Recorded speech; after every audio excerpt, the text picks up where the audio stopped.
설교 제목을 보면 참 기가 막힌 상황이죠.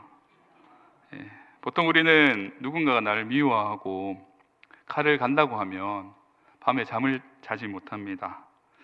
그런 소문만 들어도 심장이 덜컥 내려앉을 때가 있죠. 억울해서 잠도 안 오고 분해서 이불을 걷어차는, 그래서 밤을 꼬박 새우기 일쑤입니다. 근데 오늘 본문 다윗의 시편을 보면 참 다윗이 속도 좋다라는 생각이 듭니다. 밖에서는 원수들이 자기를 공격하려고 칼을 박박 갈고 있는데 정작 본인은 침대에 누워서 평안하게 잠을 자겠다라고 노래하고 있습니다. 아마 모르긴 몰라도 코까지 골면서 아주 평안한 잠을 자지 않을까 상상을 해보게 되었습니다. 이것이 어떻게 가능할까요? 다윗이 남다른 용기가 있어서 그럴까요? 아니면 상황 파악을 못하는 낙천주의자라서 그런 것일까요? 아닙니다. 다윗은 인생에서 가장 든든한 안전기지 하나님을 발견했기 때문입니다. 안전기지라는 말은 심리학적 용어인데 내가 심리적으로 안정감을 느끼는 대상을 안전기지라고 말합니다. 다윗은 가장 안전한 하나님 품 안에서 평안히 안전기지를 누리고 있습니다. 제2차 세계대전 당시에 병원이나 고아원에서 아이들에게 먹을 것과 입을 것을 충분히 제공한 아이들과 부모님과 함께 있었던 아이들을 비교해 봤을 때 큰 차이가 있었습니다. 시설에 있는 아이들은 안전할지 몰라도 정서적으로는 안전기지가 없었습니다. 인간에게 단순히 배를 채우는 것보다 더 중요한 것이 마음의 안정감을 가지는 겁니다. 1950년대에 심리학자 해리 할로우라는 사람이 아이가 양육자에게 애착을 느끼는 그 이유를 실험으로 증명하였습니다. 원숭이를 가지고 실험을 했는데요. 갓 태어난 원숭이를 새끼와 어미를 분리시켜가지고 각 새끼에게 두 종류의 대리 어미를 제공합니다. 한 원숭이는 철사로 만든 몸에 우유병을 달아서 실제로 먹이를 제공하는 철사 어미를 만들었고요. 또 다른 어미는 부드러운 천으로 감싼 몸을 만들었지만 먹이는 제공하지 않는 그런 실험이었습니다. 연구 결과 새끼 원숭이는 배고플 때는 잠깐 철사 어미에 가서 우유를 먹었지만 대부분의 시간은 헝겊 어미에게 가서 시간을 보낸 그런 결과였습니다. 새끼 원숭이에게 위협을 강하면 철사 어미한테 가는 것이 아니라 헝겊 어미한테 가서 딱 달라붙는 그런 모습입니다. 그래서 자신에게 안정감을 찾는 그런 시도죠. 헝겊 어미의 얼굴을 바꾸고 괴상한 모습 그리고 위협 요소를 더해도 헝겊 어미에 대한 애착이 쉽게 가시지 않았습니다. 아기 원숭이가 헝겊 어미를 택한 이유는 생존보다 더 본능적인 욕구가 나는 안전하다라는 그 온기가 필요했기 때문입니다. 오늘 우리도 마찬가지입니다. 세상을 살아가면서 세상은 우리에게 늘 철사 어미처럼 굽니다. 성적이 나와야 실적이 좋아야 돈이 있어야지만 우리에게 안아주는 척을 합니다. 조금만 실수해도 우리에게 가시를 세웁니다. 그런 차가운 세상에서 우리는 늘 불안과 불면의 밤을 보냅니다. 하지만 다윗은 그 철사 같은 원수들의 위협 속에서도 자신을 포근하게 안아주시는 하나님의 헝겊품을 발견했습니다. 그래서 다윗은 당당하게 말합니다. 너희들은 칼을 갈아라. 나는 하나님 품 안에서 꿀잠 자겠다. 한 주간 세상의 가시에 찔려서 곳곳에 상처가 난 채 이곳에 오시진 않으셨습니까? 억울하고 답답해서 숨이 턱턱 막히는 문제를 안고 여기 이 자리에 앉아 계시지는 않습니까? 오늘 말씀을 통해서 원수의 칼 소리보다 더 크신 하나님의 자장가를 느끼는 귀한 시간이 되셨으면 좋겠습니다. 우리를 너그럽게 하시고 세상이 줄 수 없는 기쁨을 우리에게 주시는 하나님 품 안에서 다윗처럼 평안히 눕고 자는 영적 꿀잠의 비결을 함께 묵상하겠습니다. 첫 번째로, 의의 하나님은 우리가 불안 속에서도 언제든 부르짖을 수 있는 안전기지가 되어주십니다. 본문 1절에 보시면 다윗은 하나님을 향해서 의의 하나님이여 라고 부르고 있습니다. 이 간절한 부름 속에는 다윗이 경험하고 있는 말로 표현할 수 없는 절망과 아픔이 담겨 있습니다. 2절에 보시면 그 아픔의 원인에 대해서 말하고 있는데요. 사람들은 다윗의 영광을 땅바닥에 내팽개칩니다.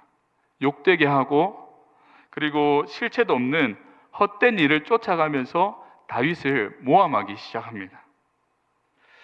한때는 정말 가까웠던 사람들이 등을 돌렸습니다. 다윗의 진심을 왜곡하여서 비웃음이 섞인 침을 뱉고 있는 상황입니다. 사람들이 다 떠나간 밤입니다.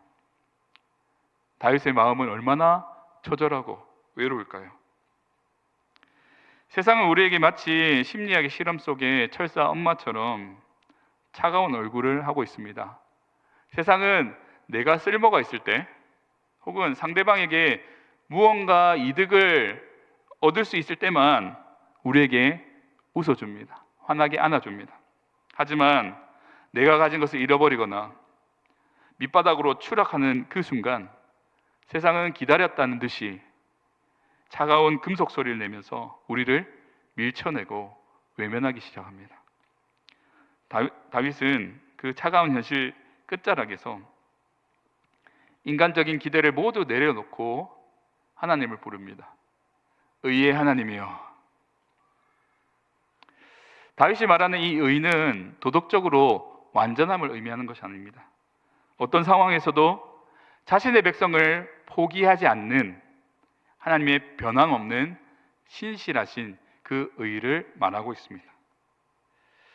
세상의 모든 법정이 나를 죄인이라고 손가락질하고 하늘에 손가락질한다고 해도 하늘의 재판장이신 하나님께서는 나를 의롭다 여겨주시면 나는 충분한 사람입니다. 내 명예가 사람들 발 밑에 굴러다닌다고 하더라도 하나님은 여전히 나를 보배롭고 존귀하다라고 생각하시면, 말씀하시면 나는 여전히 가치 있는 사람입니다 라고 선언하는 그 선언이 의의 하나님입니다. 하나님은 우리의 존재 가치를 변덕스러운 세상 평판이나 사람들의 입술에 맡기지 않으셨습니다. 자신의 영원한 언약 위에 세워주시는 유일하고 완전한 안전기지가 되어주십니다. 주님의 의는 내가 무너질 때 나를 다시 일으켜주시는 가장 단단한 바닥이 됩니다. 성경 속에 요셉이라는 인물이 있습니다. 요셉은 형들의 시기와 질투로 인해서 구덩이에 던져졌습니다. 결국에는 이방 노예 상인들에 의해서 짐승처럼 팔려갑니다. 가족은 무엇입니까? 자기를 지켜주고 보호해줘야 할 안전기지가 되어야 합니다. 그런데 가장 가까운 가족들이 요셉을 죽이려고 했습니다. 요셉이 느꼈을 그 안전기지는 그날 완전히 산산조각 나버렸습니다. 낯선 애굽 땅 보디발의 집, 그곳에서 충성을 다해서 섬겼지만 돌아온 것은 파렴치한 범죄자라는 낙인이었습니다. 결국 발에 착고를 찬 채 햇빛조차 들지 않는 캄캄한 어두운 감옥에 갇히고 말았습니다. 그 어둡고 습한 감옥 속에서 요셉은 무엇을 붙잡고 있어야 할까요? 자신을 비난하고 조롱하는 세상의 소리에 영혼의 길을 닫아버렸습니다. 자신의 진실함을 유일하게 바라보시는 의의 하나님을 묵묵히 바라봅니다. 성경은 그런 비참한 상황을 이렇게 표현하고 있습니다. 여호와께서 요셉과 함께 하심으로 그가 형통한 자가 되어. 감옥이라는 사방이 꽉 막힌 그곳에 형통하다라고 표현하고 있습니다. 상식적으로 말이 되지 않는 표현입니다. 그런데 이게 환경의 형통이 아니라 하나님과의 관계의 형통을 말하고 있습니다.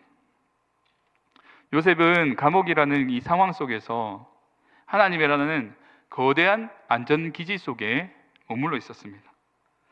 하나님의 신실하심은 두꺼운 철창보다 훨씬 강력했습니다.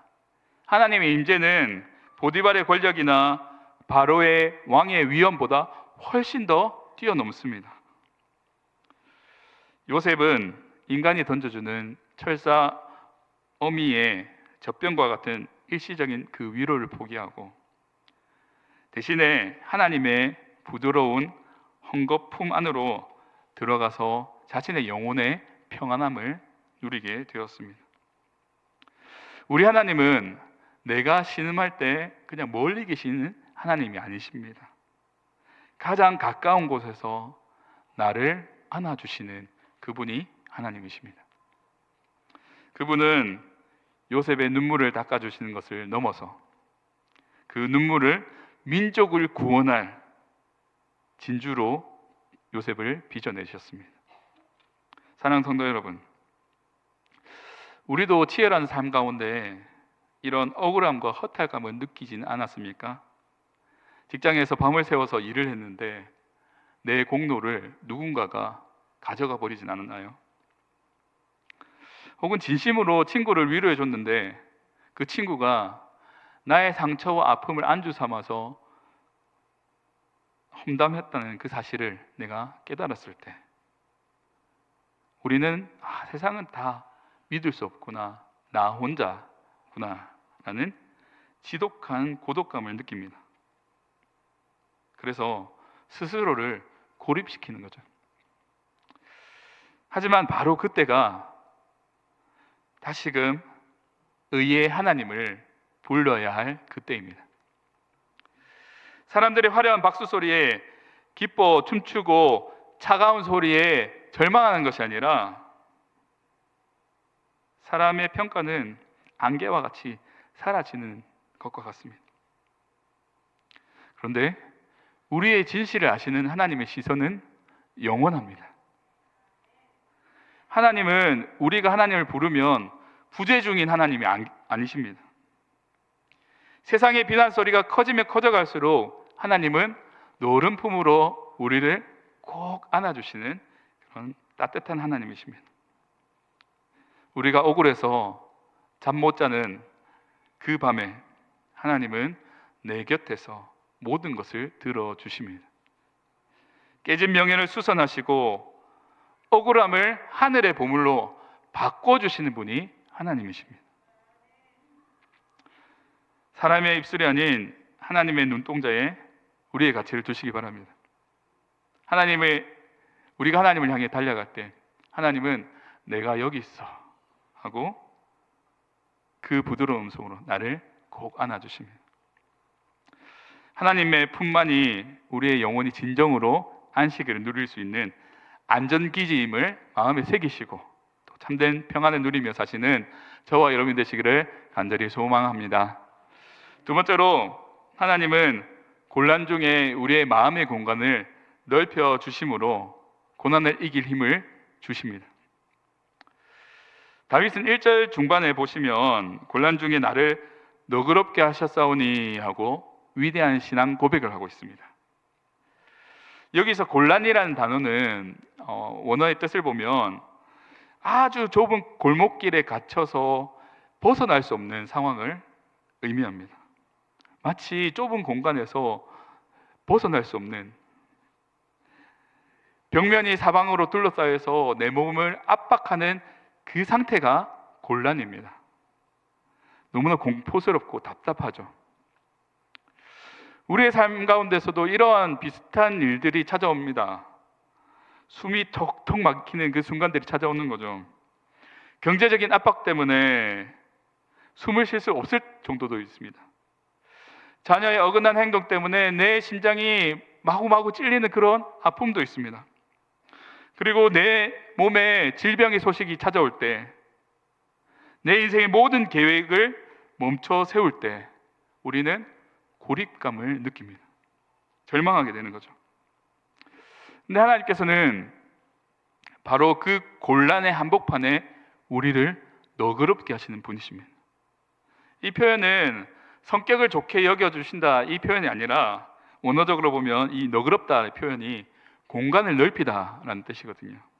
해방시키다, 이런 의미를 가지고 있습니다. 하나님께서 우리 안전기지 되어주신다, 이것은 마술처럼 단번에 우리의 문제를 해결해 주시는 것이 아니라 오히려 이 조그마한 문제를 수천 배, 수만 배 더 크신 하나님의 품 안에서 바라보게 하신다는 그런 뜻입니다. 우리의 영혼이 다시금 숨을 쉴 수 있는 넉넉한 공간으로 하나님께서 인도해 주십니다. 세상의 벽이 나를 사방에서 쪼여올 때 내 영혼은 무한하신 하나님 품 안에 거하기 시작하면 그 좁은 감옥조차 광활한 대지로 변하기 시작합니다. 하나님은 우리의 작고 연약한 문제 속에 함몰되지 않도록 내버려 두지 않으십니다. 이 문제를 발 아래에 내려다 놓고 높은 곳에서 볼 수 있는 영적인 안목을 우리에게 보여주십니다.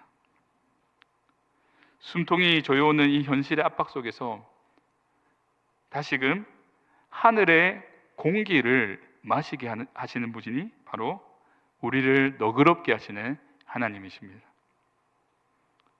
하나님이 우리 마음을 넓히실 때 우리는 고난이라는 파도를 걸어서 갈 수 있습니다. 성경 속에 한나라는 인물이 있습니다. 그녀의 일상은 곤란이라는 이 단어로 표현할 수가 있습니다. 비록 남편의 극진한 사랑을 받았습니다. 하지만 자식을 낳을 수 없는 치명적인 약점을 가지고 있었습니다. 경쟁자 브닌나로부터 날마다 멸시와 조롱을 받았습니다. 브닌나는 한나의 가장 아픈 구석을 찌르는 날카로운 가시와 같았습니다.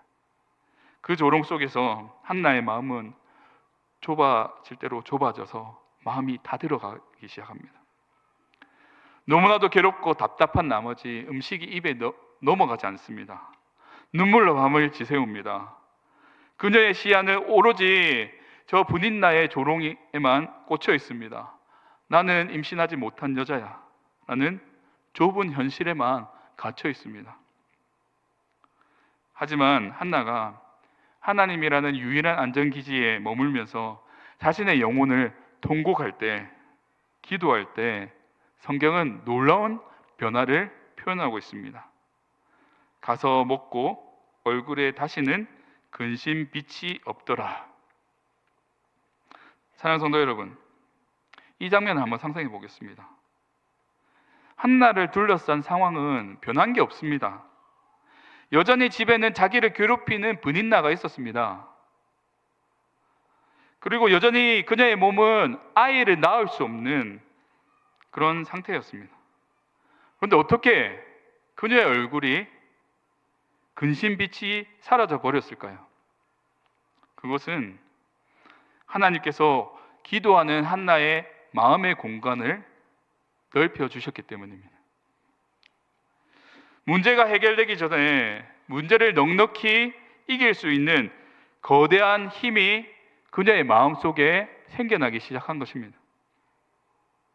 하나님은 한나를 자식 없는 비운의 여인이라는 좁은 틀 속에 가두지 않으시고 민족의 새벽을 깨울 위대한 여인으로 바꾸셨습니다. 하나님을 만난 영혼은 좁은 현실에 매몰되지 않습니다. 하나님의 시선으로 자신의 삶을 재해석하는 광활한 평안을 소유하게 됩니다. 기도는 좁은 마음을 하나님의 성전으로 바꾸는 놀라운 힘이 있습니다. 오늘 살아가는 저와 여러분의 마음의 풍경은 어떻습니까?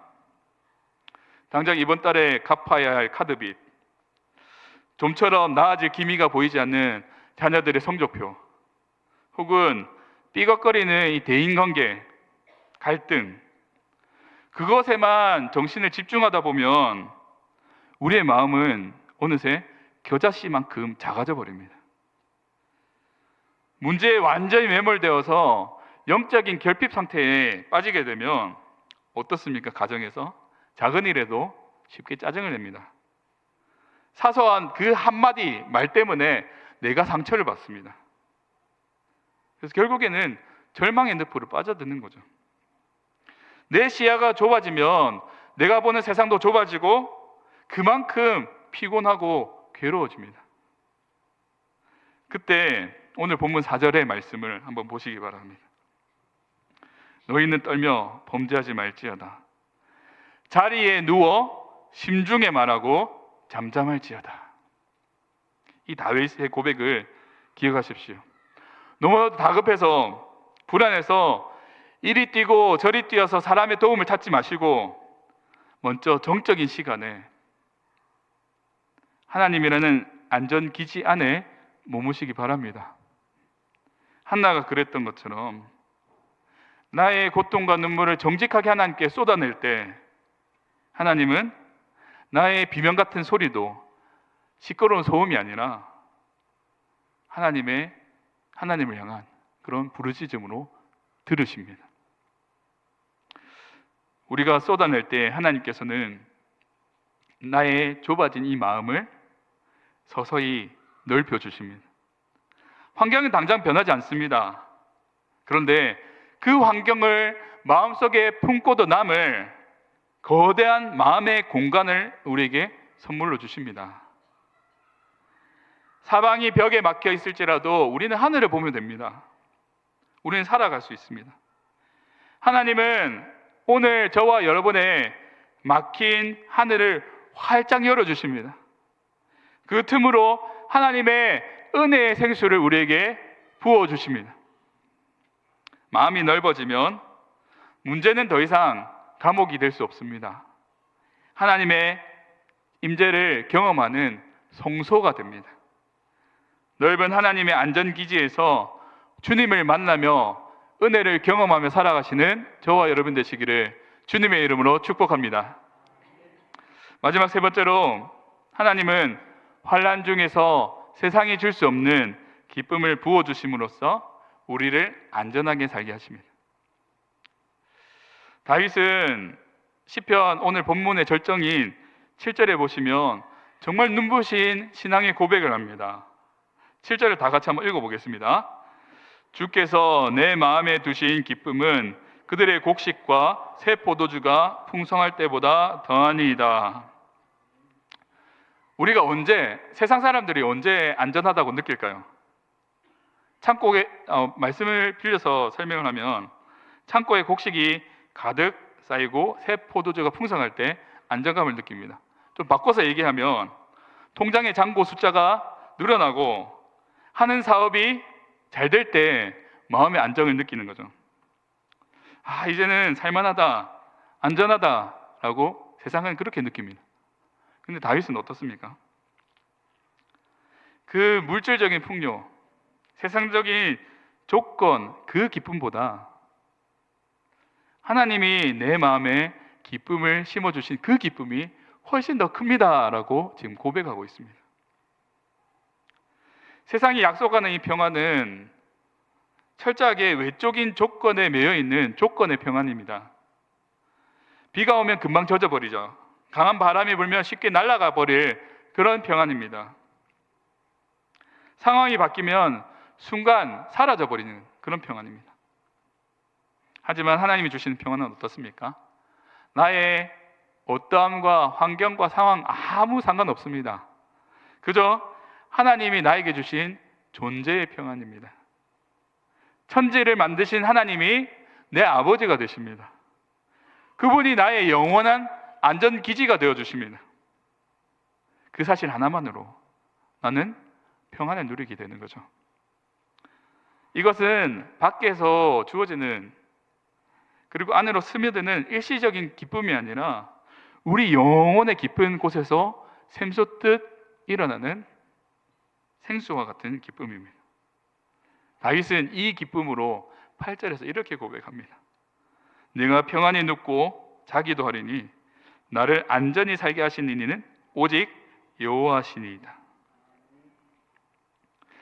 비록 원수가 칼을 갈고 밖에서 나를 공격한다 할지라도 만군의 여호와가 내가 있는 이곳을 지키고 계시기 때문에 나는 코를 골며 잠을 잘 수 있다라고 고백하는 거죠. 이 땅의 평안은 금방 사라질 것입니다. 하지만 하나님께서 주시는 이 평안은 세상의 학문으로는 도무지 배울 수 없는 것입니다. 세상의 돈으로는 결코 살 수 없는 비밀스러운 선물입니다. 세상은 풍요를 통해 기쁨을 찾지만 성도는 하나님을 통해서 기쁨을 발견하게 됩니다. 이런 초자연적인 기쁨을 누린 두 사람이 있습니다. 바로 사도행전의 바울과 실라입니다. 복음을 전했다는 그 이유 때문에 매질을 당합니다. 그리고는 빌립보의 깊고 어두운 감옥에 갇힙니다. 발에는 무거운 착고가 차여져 있어서 도무지 움직일 수 없습니다. 매질을 당했기 때문에 평안하게 누울 수도 없는 상황입니다. 두 사람에게는 세상에 곡식도 없고요, 달콤한 포도주도 없습니다. 오직 차가운 어둠과 축축한 습기가 가득한, 내일 아침 어떻게 될지 모르는 그런 죽음의 공포만이 남겨 있는 거죠. 그런데 이 절망적인 한밤중에 도무지 믿기지 않는 일들이 일어납니다. 깊은 지하 감옥에서 비명과 한탄 대신에 찬송 소리가 퍼지기 시작합니다. 감옥이라는 참혹한 환경이 바울과 실라를 가둔 것이 아니라 도리어서 하나님이라는 거대한 안전기지 안에 그 감옥을 가둬버린 겁니다.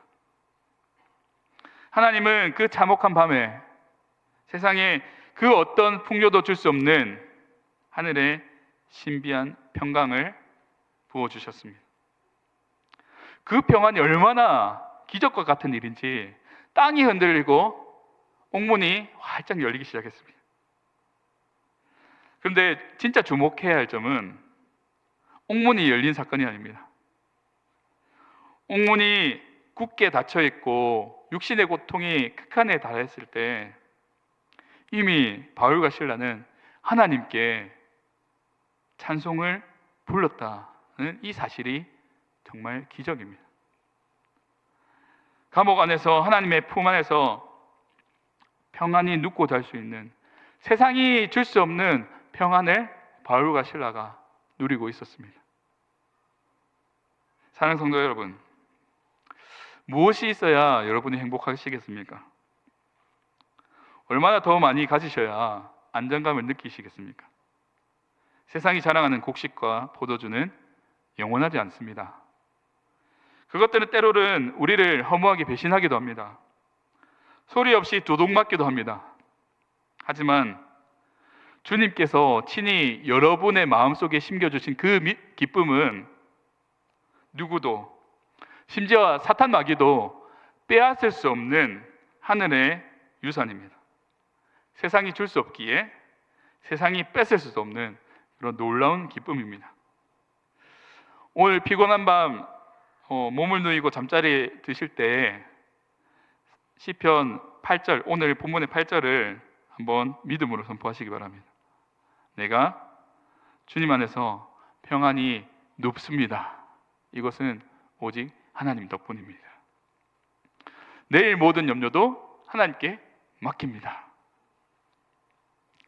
내일 결제해야 할 대금을 미리 걱정하지 마십시오. 혹은 오늘 누군가에게 들었던 상처되는 말을 마음속에 막 끓이면서 주님께서 주신 단잠을 포기하지 마십시오. 우리의 걱정은 문제를 해결할 수 없습니다. 하지만 우리의 안식은 하나님께서 일하시는데 충분합니다. 하나님은 졸지도 않으시고 주무시지도 않으시는 분이십니다. 우리의 밤을 지키시는 신실한 파수꾼이 되어주십니다. 우리의 지친 몸과 마음을 포근하게 안아주시는 소미불 같은 사랑의 하나님이십니다. 주님께서 깨어 계시니까 나는 편안하게 잘 수 있습니다. 주님의 품에서 누리는 그 잠이 가장 강력한 기도가 됩니다. 하나님 안에서 평안한 잠을 누리시면서 기쁨으로 주무실 수 있는 저와 여러분 되시기를 주님의 이름으로 축복합니다. 오늘 말씀은 참 기가 막힌 광경이죠. 원수는 다윗을 잡아먹기 위해서 밤새도록 칼을 갈고 있는 상황입니다. 근데 다윗은 하나님이라는 이불을 덮고 코를 골며 자고 있습니다. 이 배짱, 이 여유, 참 이 평안이 부러우십니까? 사실 이 모습은 다윗이 특별해서가 아닙니다. 다윗이 안겨있는 이 안전기지가 특별하기 때문입니다. 그런데 우리는 자꾸만 잊어버립니다. 하나님이라는 포근한 헝겊품이 있는데 바로 가까운 차가운 철사 어미에게 달려가서 우유 한 방울을 얻어먹으려고 애씁니다. 그래서 세상이 이렇게 얘기하죠. 네 실력이 그것밖에 안 돼? 가시를 세워 찌르면 그 상처를 부여잡고 밤새 불안에 떨면서 잠을 못 잡니다. 하지만 기억하시기 바랍니다. 세상의 소리가 아무리 시끄러워도 우리가 하나님을 아버지라 부르는 이 아버지의 사랑의 자장가가 더 크다는 사실을 기억하셨으면 좋겠습니다. 우리가 이토록 뻔뻔하게 하나님 품에서 코를 골며 잘 수 있는 비결은 무엇입니까? 바로 우리 안전기지 되시는 예수님 때문입니다. 예수님께서는 우리가 누려야 할 평안을 위해서 정작 본인은 인류 역사상 가장 불안하고 처절했던 그 십자가의 자리로 걸어가셨습니다. 우리가 겪어야 할 모든 공포와 불안과 두려움과 외로움을 홀로 짊어지고 가셨습니다. 십자가 위에서 나의 하나님, 나의 하나님, 어찌하여 나를 버리셨습니까? 라고 울부짖으면서 예수님의 유일한 안전기지이셨던 아버지의 품으로부터 단절되셨습니다. 예수님 때문에 오늘 우리는 그 끊어지지 않는 영원한 품을 안전기지로 선물 받았습니다. 주님께서 십자가의 모든 진노를 받아내셨기에 이제 우리에게는 평안만이 남아 있습니다. 사랑하는 성도 여러분, 더 이상 혼자서 인생의 무거운 짐을 짊어지고 가시지 마십시오. 여러분의 밤을 지키시는 하나님께서는 졸지도 주무시지도 않으십니다. 파수꾼이 눈을 부릅뜨고 성벽을 지키고 있는데 성 안에 사는 백성까지 잠을 자지 않을 필요는 없습니다. 하나님은 지금 이 시간에 상처 입고 지친 여러분을 향해 넓게 팔을 벌리고 계십니다. 세상의 칼의 소리는 내가 다 막아줄 테니 너는 내 품에서 평안히 쉬렴. 오늘 밤 잠자리에 들 때 꼭 4편 8절의 말씀을 읽고 주무시기 바랍니다. 그리고 선포하십시오. 하나님, 원수는 칼을 가게 두시고 저는 주님 품 안에서 코를 골며 자겠습니다. 내일의 걱정은 하나님께 강제로 들으시고요. 여러분의 걱정은 문제를 해결하지 못합니다. 하지만 우리의 안식은 하나님께서 일하시게 합니다. 한 주간 거친 세상 가운데서 다윗처럼 당당하게 평안히 눕고 주무시면서 다시 일어나셔서 새하늘의 새 힘을 얻으시는 저와 여러분 되시기를 주님의 이름으로 간절히 축원합니다.